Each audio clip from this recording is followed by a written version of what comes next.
ரஷ்யாவில் மருத்துவம் பயில சிறந்த ஒரு அரிய வாய்ப்பு.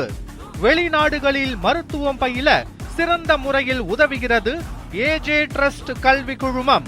வயிற்றுப்போக்கு காரணமாக எழும்பூர் குழந்தைகள் நல மருத்துவமனையில் அனுமதிக்கப்பட்ட 2 வயது குழந்தை மூளைக்காய்ச்சல் ஏற்பட்டு உயிரிழந்ததாக கூறப்பட்ட நிலையில் மருத்துவர்களின் அலட்சியத்தால் குழந்தை உயிரிழந்ததாக பெற்றோர் போராட்டத்தில் ஈடுபட்டனர். அவர்களுடன் நமது செய்தியாளர் ரஃபீக் நடத்திய கலந்துரையாடலை தற்பொழுது பார்க்கலாம். சென்னை எழும்பூரில் இருக்கக்கூடிய குழந்தைகள் நல மருத்துவமனையில் தான் தற்போது வருகிறோம். இங்கே இருக்கக்கூடிய அரசு மருத்துவமனையில் சரியான ரீதியில் பராமரிப்பு இல்லாததும் மற்றும் இருக்கக்கூடிய முறையான சிகிச்சை அளிக்காததால் இருக்கக்கூடிய 2 வயது குழந்தை உயிரிழப்புக்கூடிய சூழ்நிலை உண்டாகியுள்ளது. இது குறித்து இருக்கக்கூடிய பாதிக்கப்பட்ட பெற்றோரான ராஜசேகர் என்பவர் கேட்டறிவோம். தற்போது இருக்கக்கூடிய இந்த குழந்தைக்கு 2 வாரங்களாக சிகிச்சை பெற்று வந்த நிலையிலே தற்போது திடீரென உயிரிழப்பு காரணம் என்ன மருத்துவர்கள் என்ன பதில் சொல்கிறார்கள்? மூளைக்காய்ச்சல் அப்படின்னு மாற்றி சொல்லிட்டு இருக்காங்க.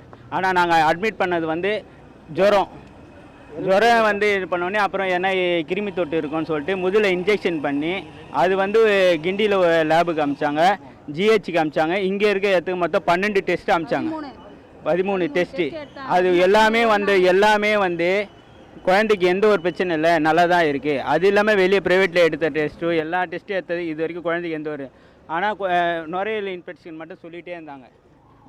பால் 25 ml தான் கொடுக்க சொல்லியிருக்காங்க. அந்த 25 ml அந்த பாப்பாவுக்கு 10 மாதத்தில் 2 மணி நேரத்துக்கு ஒரு வாட்டி. இன்னும் அந்த சரியான முறையில் மருத்துவர்கள் பதிலளிக்காதாலும் சிகிச்சை சரியான முறையில் நடைபெறாதனாலும் இருக்கக்கூடிய ஆவேசமாக சாலை மறியலில் ஈடுபட்டதாகவும் தெரிவிக்கப்பட்டிருந்தது. அது மட்டும் இல்லை, இப்போ இருக்கக்கூடிய போலீஸார் என்ன பதில் சொல்லியிருக்காங்க, என்ன சமரச பேச்சுவார்த்தை ஈடுபட்டு? நாங்கள் கம்ப்ளைண்ட் பண்ணுறதுக்கு முன்னாடியே 20 போலீஸ் அங்கே ஐசியூ பாதுகாப்பு பண்ணிட்டாங்க. ஃபுல்லாகவே ரவுண்ட் அவுட் பண்ணிட்டாங்க, எங்களை பேச விடல.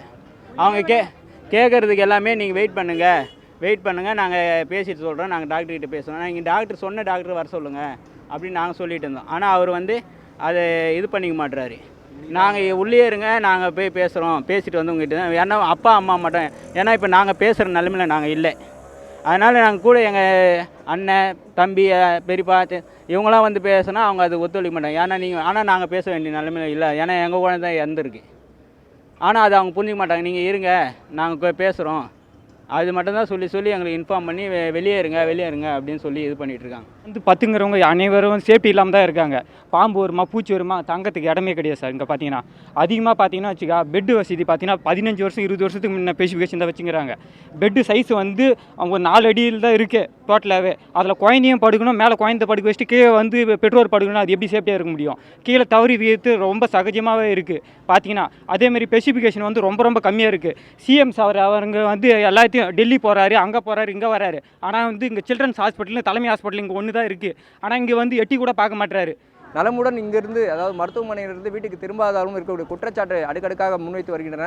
அது மட்டுமின்றி இருக்கக்கூடிய தற்போது இங்கே இருக்கக்கூடிய குடும்பத்தினருக்கு ஆறுதலாக பேசக்கூடிய எந்த ஒரு அதிகாரிகளும் சரியான முறையில் கையாளுவதில்லை என்பது குற்றச்சாட்டு எழுந்து வந்துள்ளது. அது மட்டுமின்றி இருக்கக்கூடிய அந்த மருத்துவர் யார், அந்த சிகிச்சை பெற்று வரக்கூடிய மருத்துவர் யார் குழந்தைக்கு சிகிச்சை அளித்தார்களோ அந்த மருத்துவர் மீது தகுந்த நடவடிக்கைகளை மேற்கொள்ள வேண்டும் என்பதும், தங்களுக்கான அந்த உயிரிழந்தது காரணம் என்ன என்பதும் முக்கியமாக தெரிவிக்க வேண்டும் என்பதுதான் பாதிக்கப்பட்ட குடும்பத்தின் பெற்றோர்களின் முக்கியமான கோரிக்கையாக உள்ளது என்பது தெரிவிக்கப்பட்டு வருகிறது. நியூஸ் 7 தமிழ் செய்திகளுக்காக ஒளிப்பதிவாளர் சந்திரனுடன் செய்தியாளர் ரஃபீக்.